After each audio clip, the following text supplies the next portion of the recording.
You keep saying you need, for survival, you need community.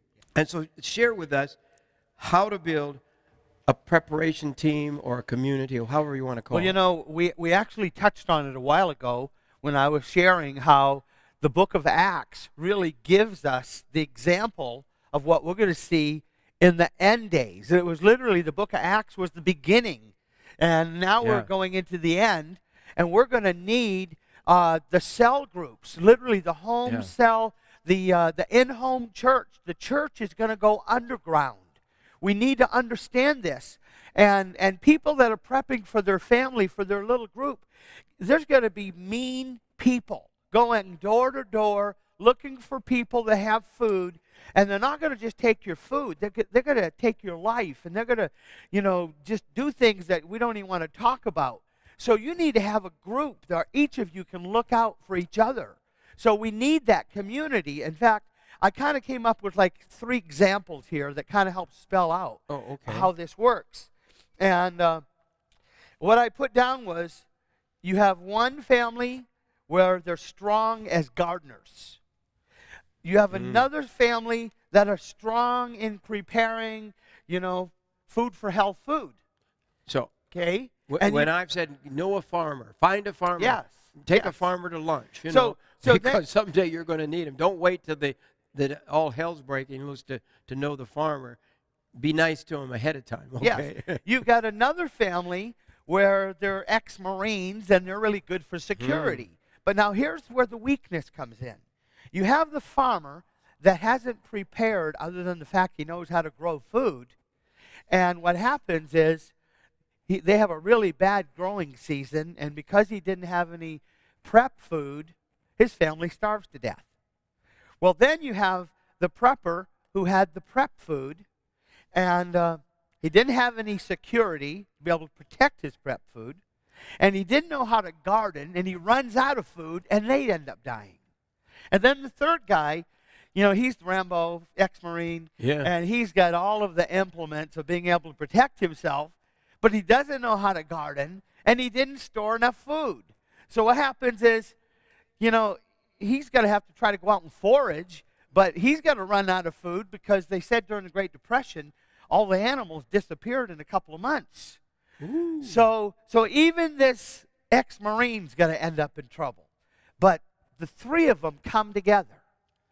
You've got somebody that had the resources to store food. He goes and partners with somebody, another family that knows how to garden, and then partners with somebody else that knows how to secure your home. And this group of 3 families, they're sharing resources. One is sharing skills and helping everybody to garden. The other one, instead of prepping for your family of 4, you prep for a family of 12 because you brought in 2 other families and you created a community and you end up all surviving. Because let me tell you, if you don't have a big enough group to watch over 24/7, daylight and dark, you eventually have to sleep. And if you don't have enough people to cover the bases, you're in trouble. Now, let's name some of the people that would be good again in your group. I don't know if you said doctor. I think you said doctor. I always say we have a doctor on our RNs. board.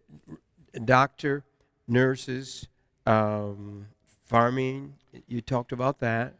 Carpenters. Boy, anything. You need all skills, really. You need to have a community, a Christian community. And I always talk about my home church, but that's what they did in the Great Depression. And they survived so well because they all had a piece of the puzzle. Is there people you should avoid in your group?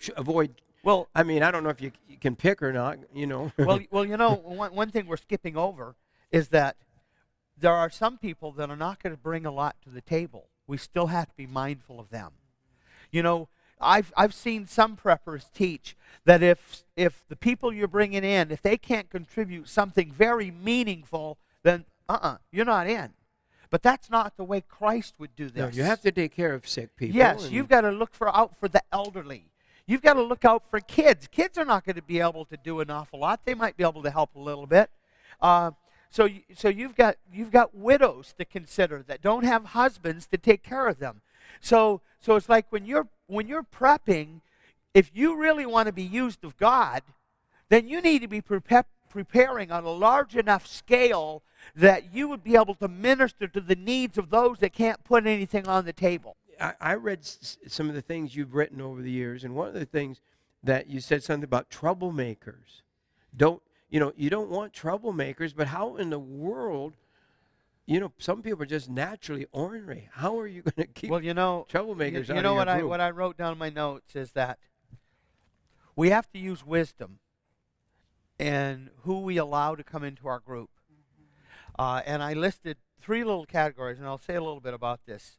I listed troublemakers, complainers, and those that are lazy. Complainers and troublemakers will literally make life miserable for everybody in your group. They can literally cause a mutiny in your group. They could all get together and say, you're not feeding us enough, and da-da-da-da, and you could just have huge problems. And you want me to tell you something? But there's an example in the Old Testament where they had a survival group, and they had problems in the camp. And it was Moses, and it was Korah, and he was literally causing so much dissension, and that they were going to literally just ruin the group. And Moses had such a big heart, they didn't have the heart to kick him out. So God opened up the earth and swallowed him. Ooh. But some people, their heart is too tender to do what you have to do. And that would be my problem. Yes. But the truth of the matter is you could just totally ruin your whole group. So there might be people that might come to you and say, I want to be part of your group. And if it's already desperate times, the wisest thing you can do is give them a grab-and-go bag with some food in it and say, you have to grab this and go because you don't belong in our group. That's tough. It's tough. That's oh tough. my gosh.